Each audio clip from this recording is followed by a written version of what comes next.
The idea behind the show is simply asking guests what they would tell a stranger on a plane if they were sitting next to them and the stranger asked them for advice. The scenery is passing very fast, but the seer is constant. The one who's seeing is the same. Let me appreciate you for asking a question that I haven't been asked after 2,500 or so interviews over the years. Is you have to drop the ego, which is everyone's greatest obstacle. In 2008, Grant and I had been married for 4 years. I was pregnant with my first child. The economy was collapsing, and we were on the verge of losing everything financially. So it's so exciting to have Mr. John Lee Dumas with me today. I like to always say JLD because I'm so used to John saying that and signing off and on his show and in general. So whether I say JLD or John, so great to have you here today. John, I want to jump in really deep since we only have a few questions anyway. And I'm going to ask you first and foremost, I think you're a reader based on the fact that I know you have a couple of books out in the world. What, as far as reading, is there a book that changed your life? Like, do you have a book you said to everybody, you need to read this book? Wow, it's a big question, and I'm looking forward to talking about that in a deeper manner. But first, I just want to say, Corey, it's great to hang out. You know, we go way back, brother. You've been doing this for a long time. You're a pro, and it's always good being on the microphone with a fellow professional. So thanks for having me on your show. Gonna have a lot of fun here today. And there's one book that really impacted me at an early stage in my entrepreneurial journey. And people have definitely heard about it that read entrepreneurial books, but it's kind of one that flies under the radar a little bit. And it's called The Compound Effect by Darren Hardy. And I love this book for a lot of reasons. We can talk about some of the reasons more in depth. But the biggest thing that was really a huge breakthrough for me is this. I've always kind of been a big idea guy. I've always been like a big action person. And for me, it's like go big or go home. Like I always felt like I had to be doing something big. And of course, that's not how you grow a big business, is by doing something big all the time. There's a million micro steps on that journey to building something big. Some of the steps are huge. Some are medium, but there's thousands of these small micro steps. And I hated doing the small things. I hated doing the micro steps. And reading that book made me realize those steps aren't just like good to have. They're absolutely critical in your journey. Those are the small steps that over time will compound into that huge, massive win that you want. So before reading that book, I was this person that would skip doing the small things, that was always negative when I was doing the small things, that just thought I was wasting my time by doing this little tweak or that little thing. And after reading that book, I was a different person mentally. I was like rejoicing and doing those micro things, knowing that I was building something massive towards the end. And it was going to take these million micro steps, these million small actions to get to where I needed to be, but the compound effect of them was going to be magnificent.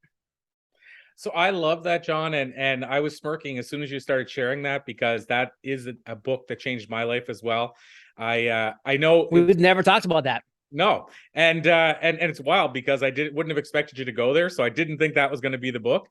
I remember when I first read it, the penny experiment. I hadn't heard that before. I know it's probably been shared a million times, but the idea of taking a penny every day for 30 days versus whatever the number was, $1.5 million, and him showing the compound of the penny by the end of the 30 days was well. And, you know, by the time I got to the 26th day, it was like you were into almost $1 million. So then, of course, the next 4 days was massive. And I don't know why, but that stuck in my head, that little story. And then him talking about two people doing just micro things about health and wellness. And he said about like at the end of whatever it was, 6 months, just the difference between just like this person eating a cheeseburger once a day, this person eating healthy once a day, and the micro, as you said, effects of all that. So that book stood out to the point where there's not many books I can tell you parts of them after, like, the last time I read it's probably 5 years ago. Right. It's crazy. And it's so true. And actually that book has helped me so much on my health journey as well. And I'm really glad that you brought that up, because now it's like every day, it's like, well, I can just cheat and have this, or I can cheat and do that. But you start to realize when you really get into health and wellness that like after 6 and sometimes 9 months, your body's like completely like been reproduced based on what you've done over the past 6 to 9 months. Not to mention, once you get to like 6 to 9 years, your organs have now completely regenerated based on what you've been consuming over that time. So, you can be quite unhealthy right now, but if you do the small things right every day, in 6 to 9 years, you will literally, not figuratively, literally be a different person. Now, before we move on, have you read the book The Slight Edge by Jeff Olson? I have as well. Yeah. It's a great follow-up or even prequel, because Jeff Olson was actually Darren Hardy's mentor. So he wrote the book The Slight Edge. Darren Hardy read it, was inspired by it, hired Jeff Olson to be his mentor. And then after years, Darren Hardy went off to, his levels of success, and then wrote the book, The Compound Effect. And it was, really heavily influenced by The Slight Edge, which has a lot of similar concepts. Yeah, it's amazing. I mean, I'm fascinated by that because I loved what Darren did with Success Magazine, and I was sort of on a very minor scale following a similar pattern, becoming obsessed with interviewing people and learning what made them tick. And so, so I love that book. Fan of Darren Hardy's work as well. Let me switch gears. I want to ask you this main question I want to ask you today, which I've been calling the passenger question, but basically you're on a plane, John, sitting next to a stranger. They lean over and say, "Hey, I'm just starting my journey. What do you got for advice?" I'm just doing it very plainly, but if they asked you for some life advice or business advice, whatever that looks like, what do you think you might tell the stranger on a plane? So last year, I published my first and maybe only traditionally published book, The Common Path to Uncommon Success. That book is a 17-step roadmap to financial freedom and fulfillment. And by the way, you can't skip a step. You've got to start at step 1 and you work through that book to get to step 17. You will find financial freedom. You will find fulfillment. I mean, by year 2 of Entrepreneurs on Fire, which by the way, I launched 10 years ago, by year 2, it was a multi-million-dollar company. And it's been that every single year since. So I know something what I'm talking about. But to answer your question directly, that's the big answer. I would literally hand them that book and say, read this book, because it's not my genius from these past 10 years of running a multi-million-dollar business. It's the genius of the now 3,700 guests that I've interviewed for Entrepreneurs on Fire that I've learned what they have shared with me. But to that person that's next to me, I would say one sentence, and that's one sentence sums up the entire book in a nutshell. Become the number one solution to a real problem in this world.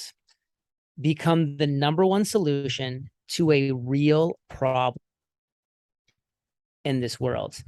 And that sounds a lot more difficult than it actually is, because people are thinking, I can't become the next Amazon or the next Netflix. And no, you can't.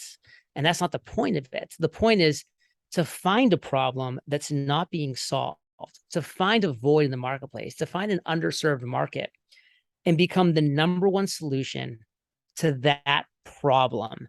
Because people, Corey, and this is true, will beat a path to the doorstep of the number one problem in this world to get the solution to their number one problem in this world. And they will ignore the second best solution to infinity. So they'll beat a path to find the solution to their biggest problem.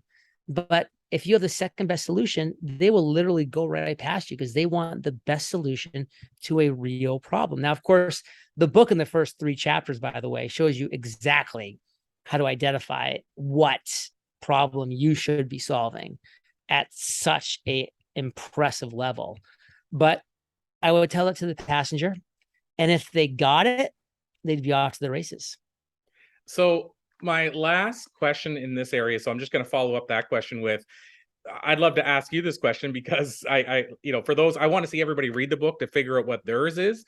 But let me ask you then, John, what is the number one problem that you're solving? And because it seems like, I should add, it seems like you're still working with similar clients to when early on in the Entrepreneurs on Fire journey. It seems like you're still working around that same area. So obviously you figured out what the problem is and you've continued to serve it very well. Do you mind sharing with us what that is?